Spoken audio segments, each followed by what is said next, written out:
Hello friends, foundations of R software के course में आप सभी का फिर से एक बार बहुत बहुत स्वागत है।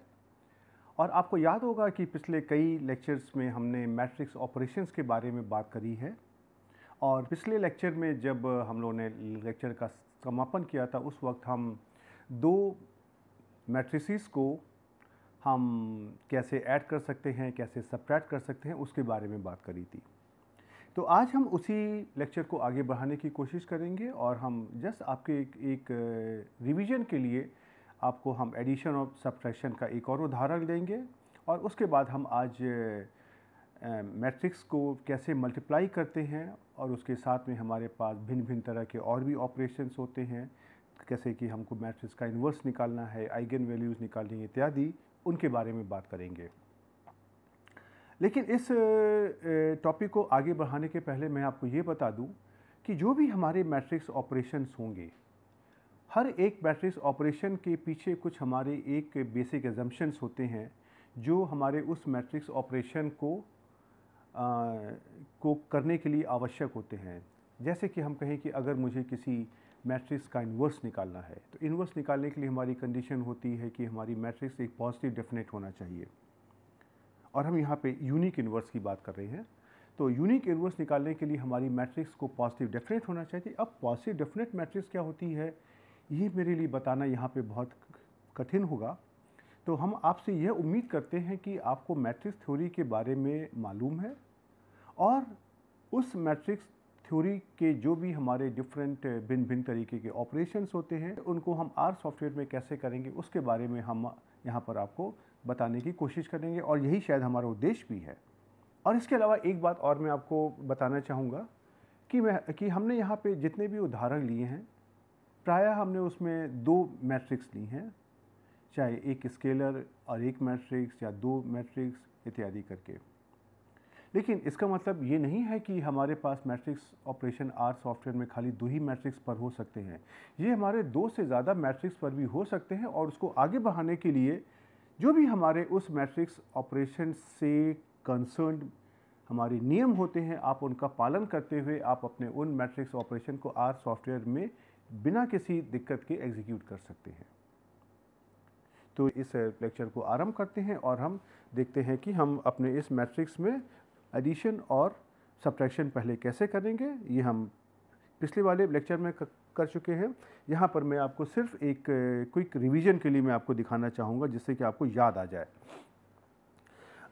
हम यहाँ पे उदाहरण लेते हैं और हम एक मैट्रिक्स यहाँ पे तैयार करते हैं जो कि हमारी 4/2 की मैट्रिक्स है और उसमें हमारी 1 से 8 तक की वैल्यूज़ हैं जो रो वाइज अरेंज करी गई हैं। तो देखिए ये हमारी मैट्रिक्स है X।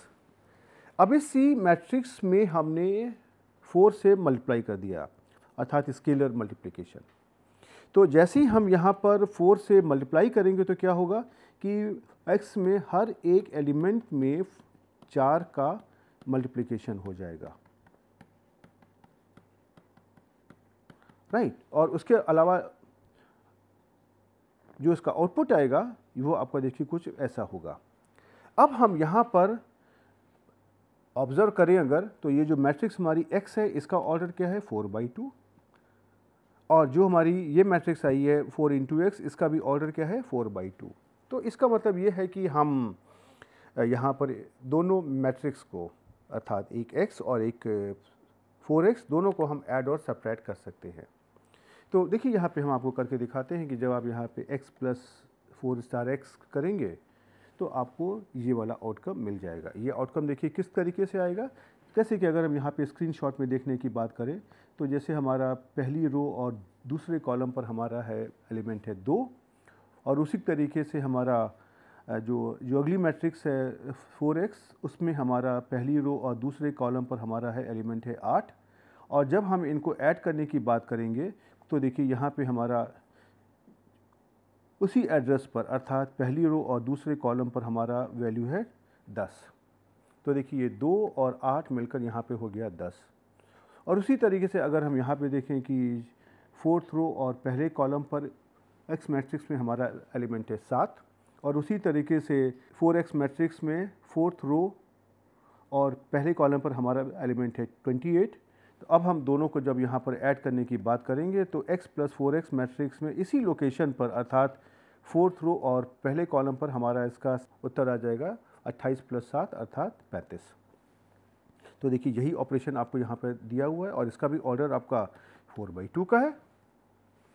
और यही इन्हीं मैट्रिक्स को लेते हुए अगर हम यहाँ पे अपना सब्ट्रैक्शन करते हैं तो अगर हम यहाँ पे 4x मैट्रिक्स में से x को घटाएंगे तो देखिए हमारा कुछ ऐसा ऑपरेशन हो जाएगा। और ये किस तरीके से होगा, जैसे कि अगर हम मान लीजिए कहते हैं कि अपनी 4x मैट्रिक्स में जो हमारा थर्ड रो और दूसरे कॉलम पर वैल्यू है 24 और उसी तरह से x मैट्रिक्स में थर्ड रो और सेकेंड कॉलम पर वैल्यू है 6, तो जब हम दोनों को यहाँ पे सब्ट्रैक्ट करने की बात करेंगे तो इसी एलिमेंट इसी जगह पर इसी एड्रेस पर हमारा 24 - 6 हो जाएगा और जो हमको उत्तर दे देगा 18।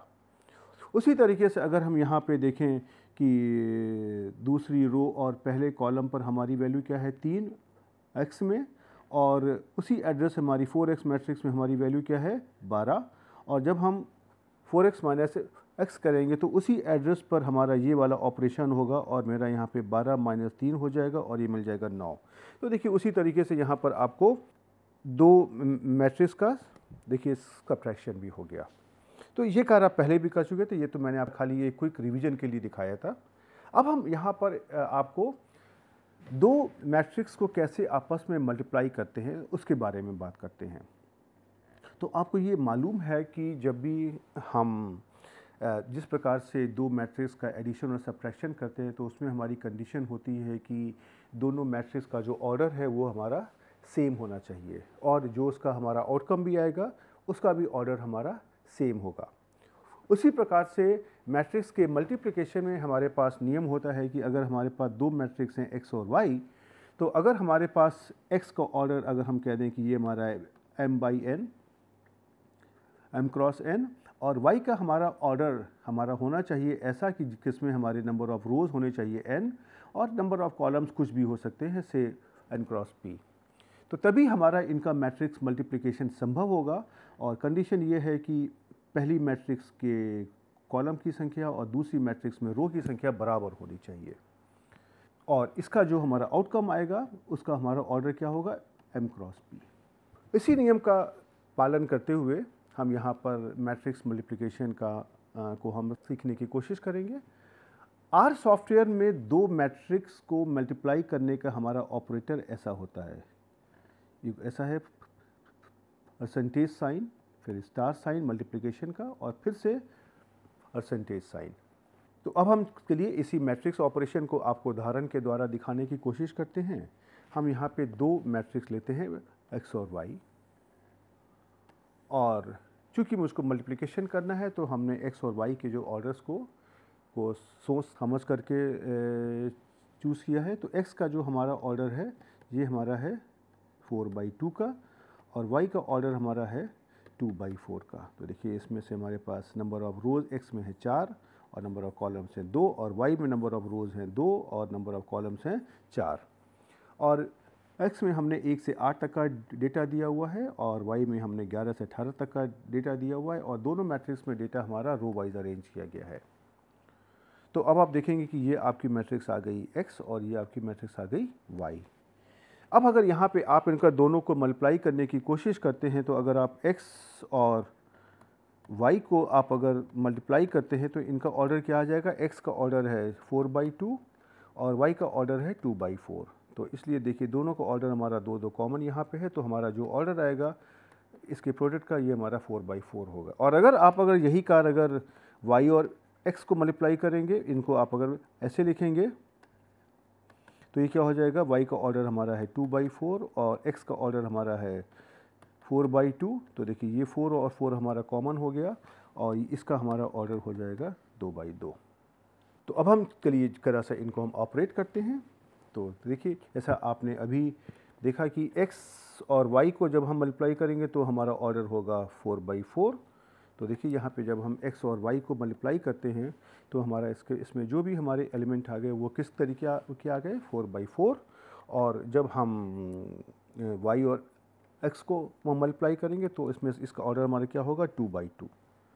तो देखिए ये आपको यहाँ पे x और y को जब हम मल्टीप्लाई करेंगे तो ये हमारा उत्तर आ गया, और जब हम y और x को हम मल्टीप्लाई करेंगे तो हमारा ये उत्तर आ गया।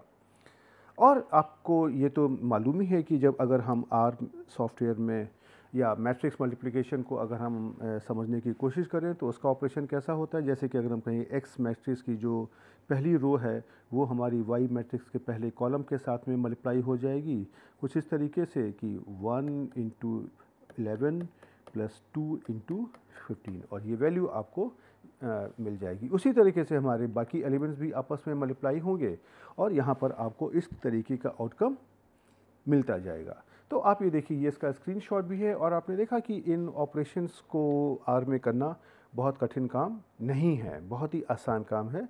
तो चलिए पहले हम इन ऑपरेशन को अपने इस आर सॉफ्टवेयर में करते हैं, और उसके बाद हम फिर आगे आपको बाकी जो हमारे ऑपरेशंस हैं उनके बारे में भी बताएंगे। तो देखिए सबसे पहले हम इसी अपनी x मैट्रिक्स को हमने यहाँ पे लिख लिया। ये हमारी 4/2 की मैट्रिक्स आ गई, और इसी मैट्रिक्स को मैंने 4 से मल्टीप्लाई कर दिया, तो ये हो गया 4 × x। तो देखिए ये हो गया।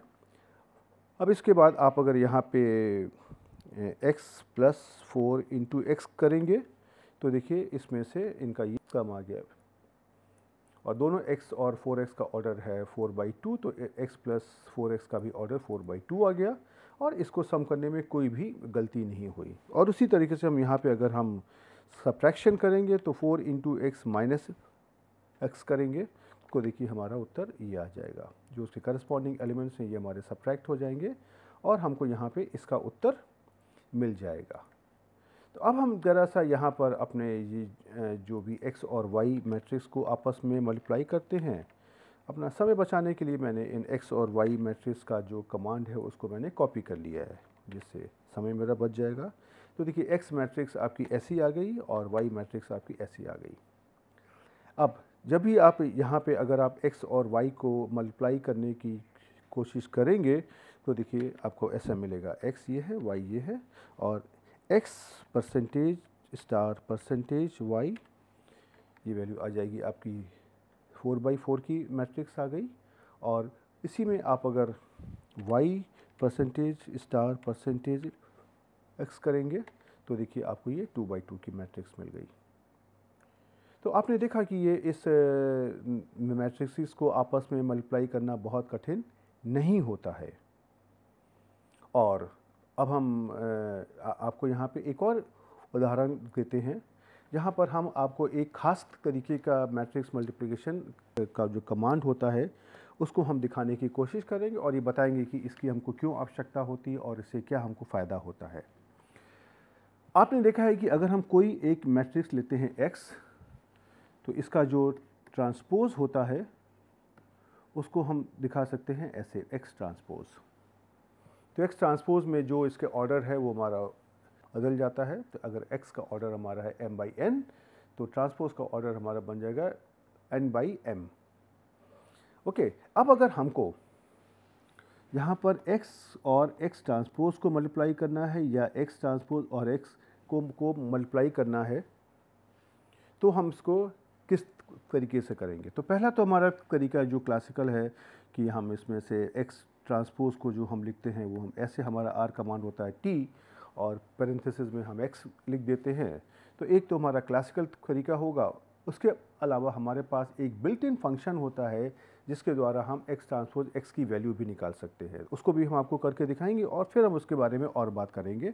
तो चलिए हम एक उदाहरण लेते हैं और उसके द्वारा हम आपको समझाने की कोशिश करते हैं। तो मैंने यहाँ पे x को उसी मैट्रिक्स को लिया है जो हमने पहले कंसीडर करी थी। ये हमारी 4/2 की मैट्रिक्स है जहाँ पर हमारे 1 से 8 तक की वैल्यूज़ है जो रो वाइज अरेंज्ड है। तो देखिए ये हमारी है मैट्रिक्स x, और इसका अगर हम जब ट्रांसपोज़ निकालेंगे तो ये क्या हो जाएगा, ऐसे करके। जो हमारा ये पहला कॉलम है ये हमारा ट्रांसपोज़ में पहली रो बन जाएगा, और उसी तरीके से जो हमारा दूसरा कॉलम है ये हमारा दूसरी रो बन जाएगा। अब हम दोनों को मल्टीप्लाई करने की कोशिश करते हैं। तो आपने यहाँ पे अगर आप मल्टीप्लाई करने की बात भी करते हैं तो आपने देखा कि जो x का ऑर्डर है ये है 4/2 और तो x ट्रांसपोज़ का ऑर्डर क्या हो जाएगा 2/4। तो अगर हम x ट्रांसपोज़ करेंगे तो ये 4 क्रॉस 2 और 2 क्रॉस 4 अर्थात इसका जो हमारा आउटकम आएगा ये हमारा 4/4 की मैट्रिक्स होगी। और अगर हम x ट्रांसपोज़ x की बात करेंगे तो इसका हमारा ऑर्डर 2/4 और ये x का ऑर्डर 4/2 होगा। तो इसका जो हमारा आउटकम आएगा वो हमारी 2/2 की मैट्रिक्स होगी। तो देखिए अगर हम यहाँ पर अगर हम अपना ये x ट्रांसपोज़ x अगर हम निकालते हैं तो देखिए हमारी ये 2/2 की मैट्रिक्स आ गई। और इसी जगह अगर हम यहाँ पे x ट्रांसपोज़ निकालते हैं तो हमारी देखिए ये 4/4 की मैट्रिक्स आ गई। और इसमें हमने जो हमारा मैट्रिक्स मल्टीप्लिकेशन का कमांड होता है हमने उसी को देखिए इस्तेमाल किया है। तो आपने देखा इसको तो निकालने में कोई भी दिक्कत नहीं है। अब हम इसी कार्य को एक बार हम आपको फिर से करके दिखाते हैं कि ये जो हमारा मैट्रिक्स है x ट्रांसपोज़ x, ये हमारी सांख्यिकी में जब भी हम कभी अपने स्टैटिस्टिकल मॉडलिंग की बात करते हैं तो उसमें जैसे कि हम कहें कि लीनियर रिग्रेशन मॉडल में इस तरह की मैट्रिक्स हमारी बहुत ही कॉमन होती हैं और हमको इनको बार बार निकालना पड़ता है। तो यहाँ पर x ट्रांसपोज़ x को डायरेक्ट निकालने के लिए हमारा एक कमांड है क्रॉस प्रॉड, CROSSPROD और सब कुछ हमारा इसमें लोअर केस अल्फ़ाबेट्स में लिखा हुआ है। और इसके बाद हम पैरेंथेसिस में अपनी उस मैट्रिक्स को दे देंगे जिस मैट्रिक्स का हम उसको ये x ट्रांसपोज़ x निकालना है। जैसे उदाहरण के लिए हमारी मैट्रिक्स अगर है x तो हम यहाँ पे लिख देंगे x। अब पहले तो मैं आपको दिखाता हूँ कि अगर मैं x ट्रांसपोज़ x को अपने क्लासिकल तरीके से अपने जो हमारा परसेंटेज स्टार परसेंटेज का साइन है इसको इस्तेमाल करके निकालता हूँ और फिर मैं क्रॉस प्रोडक्ट का इस्तेमाल करके आपको निकालता हूँ और मैं आपको दिखाने की कोशिश करता हूँ कि दोनों का आउटकम हमारा सेम आएगा। तो देखिए हम इसी मैट्रिक्स को यहाँ पे फिर से कंसीडर करते हैं। x हमारी 4/2 की मैट्रिक्स है जिसमें हमारा 1 से 8 तक का डेटा है जो रो वाइज अरेंज है। तो ये हमारी हो गई x और ये हमारी हो गई ट्रांसपोज़ ऑफ x। अब हम यहाँ पर देखिए इस क्रॉस प्रोडक्ट फंक्शन को हम इस्तेमाल करते हैं पैरेंथेसिस में अपनी मैट्रिक्स x और इसका देखिए आउटकम आपका ये आ जाएगा। अब इसी बात को ज़रा सा हम यहाँ पे स्क्रीनशॉट से समझने की कोशिश करते हैं। देखिए ये आपकी मैट्रिक्स है x और यहाँ पे आपने कमांड लगाया है क्रॉस प्रॉड, इसका ये आउटपुट आया। लेकिन इसी कार्य को आप अगर x ट्रांसपोज़ और परसेंटेज साइन स्टार परसेंटेज के माध्यम से करते हैं तो देखिए ये आपका ट्रांसपोज़ ऑफ x और ये x को जब आप मैट्रिक्स मल्टीप्लाई करेंगे तो आपका ये आउटकम आएगा और जब इसको आप कंपेयर करेंगे तो देखिए ये हमारा सेम आउटकम है। तो आप चाहे क्रॉस प्रॉड को इस्तेमाल करिए या आप अपने क्लासिकल तरीके को इस्तेमाल करें, दोनों का आउटकम एक ही आएगा। लेकिन जब हमारा मैट्रिक्स का ऑर्डर ज़्यादा हो जाता है, बड़े साइज़ का हो जाता है और तब हमको अगर x ट्रांसपोज़ x अगर निकालना होता है उस केस में जो हमारा क्रॉस प्रॉड फंक्शन है ये हमारा दोनों मैट्रिक्स का मल्टीप्लिकेशन फास्ट करता है। यहाँ पर चूँकि मैंने बहुत ही छोटी छोटी मैट्रिक्स ली हैं इसलिए आपको जो हमारा कन्वेंशनल तरीका है मैट्रिक्स मल्टीप्लाई करने का x ट्रांसपोज़ x को निकालने का और क्रॉस प्रोडक्ट का जो फंक्शन है दोनों में आपको कोई बहुत अंतर नहीं दिखाई पड़ेगा। लेकिन ऐसा माना जाता है, ऐसा कहा जाता है कि अगर आप किसी बड़ी मैट्रिक्स में अगर इस ऑपरेशन को करेंगे देन क्रॉस प्रोडक्ट फंक्शन के द्वारा किया गया ऑपरेशन आपको रिज़ल्ट जल्दी देगा, उसकी स्पीड फास्ट होगी। उसके पीछे कारण है क्योंकि हम अपने जो भी मैट्रिक्स में बहुत सारे ऑपरेशन करते हैं जैसे ये क्रॉस प्रोडक्ट का है, उसके अलावा इन्वर्स का है इत्यादि, हम जिस तरीके से किताब में हम इनको निकालने की कोशिश करते हैं और जो हम इसको न्यूमेरिकली निकालने की कोशिश करते हैं उसमें अंतर होता है। जो सॉफ्टवेयर के अंदर ये सारी चीज़ें एल्गोरिथम के ऊपर बेस्ड होती हैं और एक ही कार्य को करने के लिए आपके पास एक से ज़्यादा एल्गोरिथम भी हो सकते हैं। तो हर एक एल्गोरिथम की एक स्पीड होती है जो उसके कार्यशैली पर, कार्य प्रणाली पर डिपेंडेंट होती है। इसीलिए जो भी हमारा एल्गोरिथम क्रॉस प्रोडक्ट को कर रहा है वो ऐसा कहा जाता है कि वो कन्वेंशनल मेथड के एल्गोरिथम से ज़्यादा फास्ट है। अब हम चलिए आपको ये वाला ऑपरेशन भी पहले आपको हम आर सॉफ्टवेयर में करके दिखा देते हैं और उसके बाद में फिर हम आगे बढ़ करके आपको कुछ और ऑपरेशन भी दिखाएंगे। तो देखिए यहाँ पर हम सबसे पहले अपनी इस मैट्रिक्स x को यहाँ पे हम डिफ़ाइन कर लेते हैं। तो देखिए x आपकी आ गई ये, और जब भी आप कभी इसका ट्रांसपोज ऑफ x और अगर आप यहाँ पर x को मल्टीप्लाई करेंगे तो ये उत्तर आएगा, और अगर यहाँ पे क्रॉस प्रोड को अगर आप इस्तेमाल करेंगे तो भी देखिए आपका यही उत्तर आएगा। और साथ ही आप अगर यहाँ पे x percentage star percentage transpose of x इसको इस्तेमाल करेंगे तो आपको यहाँ पे 4/4 का ये उत्तर मिल जाएगा। तो आपने देखा कि इसको यहाँ पर एग्जीक्यूट करना कोई कठिन काम नहीं है, बहुत ही आसान काम है। और अब हम आपको अपने अगले ऑपरेशन के बारे में बताना चाहेंगे। बहुत बार हमारे पास कुछ ऐसे मैथमेटिकल ऑपरेशंस आते हैं जहाँ पर हमको दो या दो से ज़्यादा मैट्रिसेस को आपस में ज्वाइन करना पड़ता है। तो अब हम यहाँ पे इस कॉन्केटनेटिंग मैट्रिसेस के बारे में पढ़ने की कोशिश करेंगे। कॉन्केटनेट का मतलब होता है जोड़ना। अब हमारे पास अगर दो मैट्रिक्स अगर हैं तो अगर हम उनको आपस में जोड़ना चाहते हैं तो हम उनको रो वाइज भी जोड़ सकते हैं और हम उनको कॉलम वाइज भी जोड़ सकते हैं। तो जब भी कभी हम दो मैट्रिक्स को अगर हम रो वाइज जोड़ना चाहते हैं तो उसका हमारा कमांड होता है आर बाइंड, RBIND, और सब कुछ लोअर केस अल्फ़ाबेट्स में लिखा गया है। और आपको जिस ऑर्डर में इन मैट्रिसेस को आपस में ज्वाइन करना है आप उसको पैरेंथेसिस के अंदर आप उन मैट्रिसेस को उसी ऑर्डर में आप लिख दीजिए। और इसी प्रकार से अगर आप इन मैट्रिसेस को आप अगर कॉलम वाइज आप अगर ज्वाइन करना चाहते हैं तो आपका कमांड होता है C बाइंड, CBIND। ये भी हमारा लोअर केस अल्फ़ाबेट्स में लिखा गया है। और उसके बाद पैरेंथेसिस में आप जिन जिन मैट्रिसेस को आपस में ज्वाइन करना चाहते हैं आप उनको उसी ऑर्डर में लिख दीजिए जिस ऑर्डर में आप उनको ज्वाइन करना चाहते हैं। तो देखिए ये कार्य आपको मैं यहाँ पे एक उदाहरण लेकर के दिखाने की कोशिश करता हूँ जो आपको आसानी से समझ में आ जाएगा। देखिए यहाँ पर मैंने दो मैट्रिक्स लिए हैं x और y, और दोनों मैट्रिक्स हमारी 3/2 ऑर्डर की हैं जिसमें नंबर ऑफ़ रोज़ हमारे हैं 3 और नंबर ऑफ़ कॉलम्स हमारे हैं 2।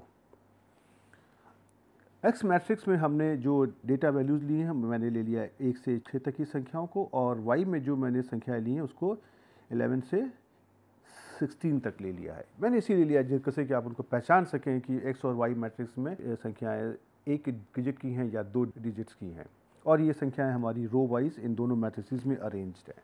तो देखिए ये आपकी हो गई मैट्रिक्स एक्स और ये आपकी मैट्रिक्स हो गई वाई।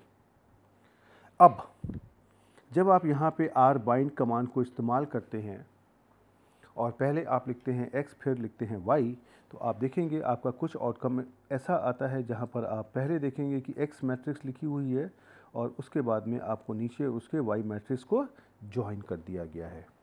तो आपके लिए यहाँ पे बहुत इम्पॉर्टेंट है कि आप इस बात को समझिए कि आर बाइंड हमारा फंक्शन किस तरीके से कार्य कर रहा है, और आप देखेंगे कि ये हमारी मैट्रिसेस को वर्टिकली ज्वाइन करने की कोशिश करता है कि पहली मैट्रिक्स ऊपर लिखेगा उसके नीचे y मैट्रिक्स लिखेगा, और अगर हो सकता है कि उसके आगे आपकी कोई और मैट्रिक्स अगर है z तो उसको वो यहाँ पर ज्वाइन कर देगा। उसकी जगह आप अगर यहाँ पे इसको कॉलम वाइज आप अगर ज्वाइन करना चाहते हैं तो हमारा तो हम इसी मैट्रिक्स को हम यहाँ भी लेते हैं x और y और इसको हम कॉलम वाइज ज्वाइन करने की कोशिश करते हैं। तो कॉलम वाइज आप अगर देखेंगे जब इसका आउटकम देखेंगे C बाइंड एक्स वाई का, ये कुछ ऐसा आ जाएगा कि आपको देखिए ये आपकी मैट्रिक्स हो गई x और इसके साइड में आपको ये y मैट्रिक्स आ गई। तो कॉलम वाइज क्या है कि ये हमारे कॉलम्स को ऐड कर रहा है, और जब हम रो वाइज की बात करते हैं तो ये हमारी रोज़ को ऐड कर रहा है, राइट। तो देखिए इस आर बाइंड में जो हमारी नंबर ऑफ़ रोज़ कितनी हो गई 6, और C बाइंड में हमारे नंबर ऑफ़ कॉलम्स कितने हो गए 4। तो आपको ये ध्यान देखना है कि C बाइंड किस प्रकार से मैट्रिक्स को आपस में ज्वाइन कर रहा है, और आप अगर देखेंगे तो C बाइंड हमारी मैट्रिसेस को हॉरिजेंटली ज्वाइन कर रहा है कॉलम वाइज। तो चलिए हम आपको ये वाले ऑपरेशंस हम आपको आर कंसोल में करके दिखाते हैं, जिससे कि आपको थोड़ा सा और कॉन्फिडेंस आ जाएगा कि ये किस प्रकार से कार्य करते हैं, और उसके अलावा फिर हम आगे की बात करेंगे। देखिए, सबसे पहले मैंने x और y यहाँ पे डिफाइन कर ली, तो x आपकी हो गई ये, y आपकी हो गई ये। अब इसी में से आप अगर यहाँ पे अगर हम r बाइंड की बात करते हैं, r bind x comma y, तो देखिए ये ऐसे आ जाएगी। ये रो वाइज आपकी दोनों मैट्रिसेस, ये थी मैट्रिक्स x और ये थी मैट्रिक्स y, ये आपकी ज्वाइन हो गई। और इसी में आप अगर मान लीजिए रो की जगह आप अगर कॉलम वाइज आप बाइंड करना चाहते हैं, तो आपका कमांड है सी बाइंड, और आप सी बाइंड करेंगे तो आपकी देखिए ये 2 कॉलम्स हो गए मैट्रिक्स x के, और ये 2 कॉलम हैं 3 और 4, ये आपके मैट्रिक्स y के कॉलम हो गए। और देखिए ये आपके दोनों मैट्रिक्स आपस में ज्वाइन हो गई। तो अब आपने देखा यहाँ पे कि अगर इन ऑपरेशंस को करना है तो बहुत ही आसान है। बस आपको सिर्फ इतना ही करना है कि जो आप ऑपरेशन करना चाहते हैं उसका आपको आर कमांड सावधानी से ढूंढना पड़ेगा और उसके नियमों का पालन करना पड़ेगा। और देखिए ये आपका स्क्रीनशॉट है जो मैंने आपको भी करके दिखाया है। ओके, अब इसके बाद हम आपको एक और ऑपरेशन के बारे में बताते हैं। ये है किसी भी मैट्रिक्स का इन्वर्स निकालना। इन्वर्स निकालने के लिए आपने मैट्रिक्स थ्योरी में पढ़ के रखा हुआ है कि हमारे कुछ नियम होते हैं, उनके अनुसार हम उनका इन्वर्स निकालते हैं। और कोई भी मैट्रिक्स का जब हम इन्वर्स निकालते हैं तो हमारे पास 2 तरीके के इन्वर्स होते हैं। एक होता है यूनिक इन्वर्स, अर्थात उस मैट्रिक्स का सिर्फ एक ही इन्वर्स होगा, और एक हमारा कॉन्सेप्ट होता है जनरलाइज इन्वर्स। तो यहाँ पर हम इसकी बात नहीं करेंगे, हम यहाँ पे सिर्फ अपने यूनिक इन्वर्स की ही बात करेंगे, जो हम यूजुअली अपने अंडर ग्रेजुएट कोर्सेज में पढ़ते हैं। अब यहाँ पर कोई भी अगर मैट्रिक्स का अगर हम यूनिक इन्वर्स या साधारण भाषा में इन्वर्स अगर हम निकालना चाहते हैं, तो मैट्रिक्स थ्योरी में मुझे पता है कि उसकी कुछ अपनी कंडीशंस होती हैं। जैसे एक कंडीशन होती है कि वो मैट्रिक्स हमारी पॉजिटिव डेफिनेट होनी चाहिए। अब ये पॉजिटिव डेफिनेट मैट्रिक्स क्या होता है ये आपको समझाना शायद हमारे लिए यहाँ पर कठिन होगा, लेकिन हम अपने क्लासेस में इसके बारे में पढ़ते हैं। और जैसा मैंने कहा था कि हम ये एज्यूम करेंगे कि आपको मैट्रिक्स थ्योरी आती है, तो उसी नियम का पालन करते हुए हम आपको ये बताना चाहेंगे कि अगर हमारी मैट्रिक्स इन्वर्स निकालने के सारे नियमों का पालन कर रही है, तो इन्वर्स निकालने का आर सॉफ्टवेयर में हमारा कमांड होता है सॉल्व, SOLVE, सॉल्व। और इसके बाद हमको इस मैट्रिक्स का इन्वर्स मिल जाता है। तो यूजुअली आप अगर बुक्स में देखेंगे तो जो भी हमारा इन्वर्स होता है, कोई मैट्रिक्स हमारी अगर है A, तो उसका इन्वर्स हमारा होता है, ऐसे उसको लिखा जाता है A, और सुपरस्क्रिप्ट में -1। और ये कंडीशन होती है कि जब भी हम A इन्वर्स को आपस में मल्टीप्लाई करेंगे तो इसका आउटकम हमारा आइडेंटिटी मैट्रिक्स आएगा। और इसकी जगह अगर हम A इन्वर्स और A को भी मल्टीप्लाई करेंगे तो भी इनका हमारा आउटकम आइडेंटिटी मैट्रिक्स आएगा। तो आपको इस इन्वर्स को R में एग्जीक्यूट करने के पहले मैं ये बताना चाहूँगा कि जो भी हम अगर सॉफ्टवेयर इस्तेमाल करते हैं उसके अंदर कोई भी मैट्रिक्स का इन्वर्स निकालने के लिए हमारे पास एल्गोरिथम्स होते हैं। और आप अगर ध्यान देंगे तो अगर हम भिन्न भिन्न सॉफ्टवेयर की बात करते हैं तो हो सकता है कि अलग अलग सॉफ्टवेयर्स में इन मैट्रिक्स का इन्वर्स निकालने के लिए हमारे पास उनके एल्गोरिथम भी अलग अलग हो सकते हैं। तो ऐसा संभव है कि अगर आप 2 सॉफ्टवेयर से किसी एक ही मैट्रिक्स का इन्वर्स निकालेंगे तो उनके जो उत्तर आएंगे, जो उसका आउटकम आएगा, उसमें कुछ हल्का सा अंतर हो सकता है। वह इसलिए है क्योंकि उसमें से अलग अलग उनके एल्गोरिथम्स को इस्तेमाल किया गया है। और ये अगर हम किसी छोटे डायमेंशन की मैट्रिक्स को लेते हैं, लोअर ऑर्डर की मैट्रिक्स को लेते हैं, तो ये तो यूजुअली हमको नहीं दिखाई देगा, लेकिन जैसे जैसे हमारी मैट्रिक्स का ऑर्डर बढ़ता जाएगा यह अंतर आपको दिखाई देगा। लेकिन इसका मतलब ये नहीं है कि आर सॉफ्टवेयर हमको जो इन्वर्स निकाल करके दे रहा है वो गलत है। ये भी सही है और वह भी सही है। और अगर आप इस बात को अगर वेरीफाई करना चाहते हैं तो आप ये वाली कंडीशन जो है कि आपने जो मैट्रिक्स और इसका इन्वर्स है उसको उनका आप आपस में मैट्रिक्स मल्टीप्लिकेशन कर दीजिए, आपको जो उत्तर मिलेगा वो आपको आइडेंटिटी मैट्रिक्स ही मिलेगा। हो सकता है कि आइडेंटिटी मैट्रिक्स में जहाँ पे हमारे डायगोनल एलिमेंट होते हैं 1, ऑफ डायगोनल एलिमेंट होते हैं 0, हो सकता है कि आपको एग्जैक्ट 0 ना मिलके एक बहुत ही डेसिमल के आगे जा कर के कुछ वैल्यू मिले, लेकिन उसको भी हम 0 की तरह मान सकते हैं। तो चलिए ये सारी बातें हम आपको जब हम आर सॉफ्टवेयर में इनको एग्जीक्यूट करेंगे तब हम आपको करके दिखाएंगे। पहले हम एक यहाँ पर मैट्रिक्स लेते हैं और मैंने आपको समझाने के लिए एक बहुत छोटी सी मैट्रिक्स ली है 2 by 2 ऑर्डर की, जहाँ पर हमारे उसके 4 एलिमेंट्स हैं 84, 100, 100, 120 और ये हमारे रो वाइज अरेंज है और हम इस मैट्रिक्स y का हम अपना इन्वर्स निकालना चाहेंगे। तो देखिए ये हमारी मैट्रिक्स हो गई y इस प्रकार की, और जब भी हमको इस y मैट्रिक्स का इन्वर्स निकालना है तो हम लिख देंगे SOLVE solve lower case alphabet में और पैरेंथेसिस में लिख देंगे उस मैट्रिक्स का नाम y। तो देखिए जो भी हमारे मैट्रिक्स के ऑपरेशंस होते हैं इन्वर्स निकालने का, उनका पालन करते हुए आपको यहाँ पर ये y मैट्रिक्स का इन्वर्स मिल जाएगा। तो आपने देखा कि ये बहुत ही आसान काम है। अब आपको हम एक और हमारा ऑपरेशन होता है मैट्रिक्स थ्योरी में, उसके बारे में बताएंगे और फिर हम आपको आर सॉफ्टवेयर में इसको करके दिखाने की कोशिश करेंगे। मैट्रिक्स थ्योरी में एक हमारा ऑपरेशन होता है जिसमें हम किसी मैट्रिक्स की आइगन वैल्यूज़ और आइगन वेक्टर्स निकालते हैं, और इनका एक और हमारा नाम होता है, आइगन वैल्यूज़ को हम कहते हैं कैरेक्टरिस्टिक वैल्यूज़, और जो हमारे आइगन वेक्टर्स होते हैं उनका एक और नाम होता है, इनको हम कहते हैं कैरेक्टरिस्टिक वेक्टर्स।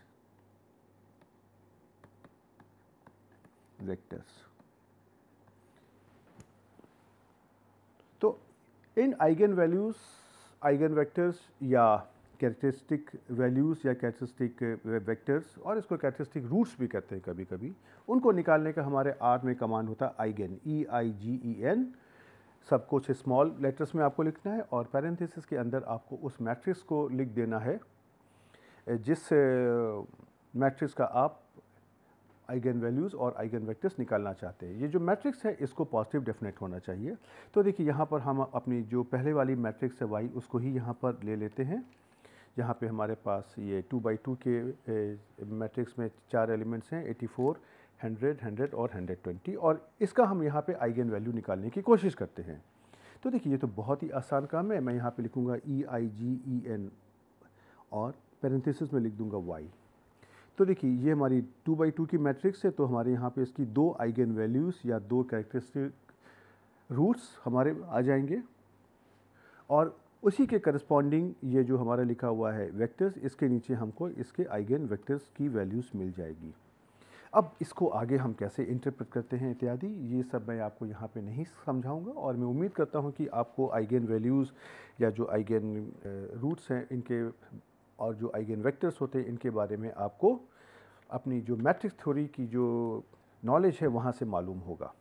हम चलिए आपको यहाँ पे इस सॉल्व कमांड और आइगन कमांड को आर सॉफ्टवेयर में करके दिखाते हैं। तो देखिए सबसे पहले मैं अपनी यहाँ पे इसी y मैट्रिक्स को डिफ़ाइन कर लेता हूँ।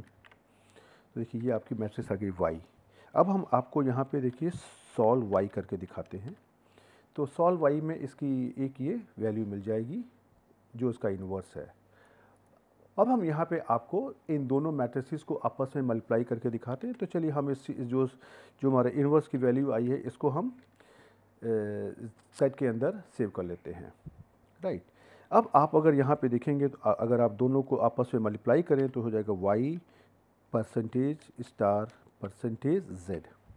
तो देखिए ये तो आपकी एग्जैक्ट वैल्यू आ गई, जहाँ पे डायगोनल एलिमेंट से 1 और ऑफ डायगोनल एलिमेंट से 0। लेकिन यहीं पर आप अगर मान लीजिए z और y को मल्टीप्लाई करते हैं, z %* y, तो आप देखेंगे ये वैल्यूज़ कुछ हमारी ऐसी आ रही हैं। अब देखेंगे ये जो डायगोनल वैल्यूज़ तो हमारी एग्जैक्ट 1 आ गई, लेकिन जो ऑफ डायगोनल वैल्यूज़ हैं ये कुछ ऐसी आ रही हैं 2.84 × 10⁻⁻14, अर्थात ये तो बहुत ही शून्य के क्लोज है। ये कुछ ऐसी है कि 0.00 करके आपने 14 बार 0 लगाने के बाद में आपने 842 को लिखा, तो ये तो इसको हम शून्य के बराबर मान सकते हैं। उसी तरीके से ये जो आपकी लोअर डायगोनल वैल्यू आ गई, ये आपकी -1.42 इंटू 10⁻⁻14 आ गई। तो ये भी देखिए ये बिल्कुल ज़ीरो के बराबर ही है।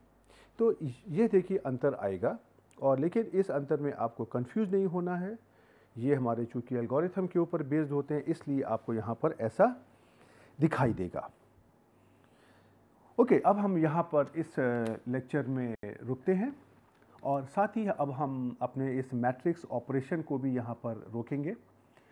मैं ऐसा नहीं कह रहा हूँ कि हमारे सारे मैट्रिक्स ऑपरेशन ख़त्म हो गए इसलिए हम यहाँ पर रुक रहे हैं। हमारे पास बहुत सारे मैट्रिक्स ऑपरेशंस हैं, और जब भी आप कभी स्टैटिस्टिक्स में और या स्टैटिस्टिक्स के एनालिसिस करेंगे या डेटा साइंस में आप एनालिसिस करेंगे, आपको और भी बहुत सारे मैट्रिक्स के ऑपरेशन की आवश्यकता पड़ेगी। लेकिन अगर हम सारे मैट्रिक्स ऑपरेशन आपको यहाँ पे बताने लगेंगे तो शायद पूरे कोर्स में खाली मैट्रिक्स थ्योरी ही हो पाएगी। इसलिए हमारा उद्देश्य यहाँ पे ये था कि मैं आपको पहली बात तो ये बताना चाहता था कि आर सॉफ्टवेयर में आप अपने हर प्रकार के मैट्रिक्स ऑपरेशन को कर सकते हैं। साथ ही मैं आपको ये भी बताना चाहता था कि उन मैट्रिक्स ऑपरेशंस को करने के लिए जो आपने अपने क्लास में मैट्रिक्स थ्योरी या बुक्स में मैट्रिक्स थ्योरी पढ़ के रखी हुई है, जो उनके नियम होते हैं वो यहाँ पे पालन होंगे। इसलिए उन ऑपरेशन को करने के पहले यह बहुत आवश्यक है कि आप उन नियमों को एक बार किताब से समझ लें। अब इसके बाद में हम आपको यही रिक्वेस्ट करेंगे कि आप जिस तरीके का कार्य कर रहे हैं, आपको जहाँ जहाँ पे उस भिन्न भिन्न प्रकार के मैट्रिक्स ऑपरेशन की आवश्यकता होती है, आप उनको समझिए, और आप उन कार्यों को करने के लिए आर सॉफ्टवेयर में हमारे पास क्या क्या कमांड्स होते हैं उनको ढूंढने की कोशिश करिए और उनको एग्जीक्यूट करिए। और उसके साथ में हमने ये जितने भी मैट्रिक्स ऑपरेशंस किए हुए हैं उनमें आप उनकी प्रैक्टिस करने की कोशिश करिए। आप छोटे छोटे उदाहरण लीजिए और उन कैलकुलेशंस को अपने हाथ से करिए, और हाथ से करने के बाद आप उन्हीं कैलकुलेशन को आप आर सॉफ्टवेयर में करिए, और फिर देखिए कि दोनों में क्या आपको एक ही उत्तर मिल रहा है। और अगर ऐसा नहीं हो रहा है कि आपको एक सा उत्तर नहीं मिल रहा है, तो आपको देखना पड़ेगा कि आपने कोई जो भी मैट्रिक्स थ्योरी के कमांड्स हैं उनका कहीं पे वायलेशन किया है, या आपने आर में उनका कमांड लिखने में कहीं पे कुछ मिस्टेक करी है। और अल्टीमेटली आपको जो आपके मैनुअल कैलकुलेशंस हैं और जो आर में कैलकुलेशंस हैं वो आपको सेम होने चाहिए। तो आप इन कमांड्स की प्रैक्टिस करने की कोशिश करिए और मैट्रिक्स थ्योरी में और भी बहुत कुछ सीखने की कोशिश करिए। और मैं अगले लेक्चर में आपको कुछ और कमांड्स के साथ में फिर से मिलने आऊँगा। तब तक के लिए गुड बाय।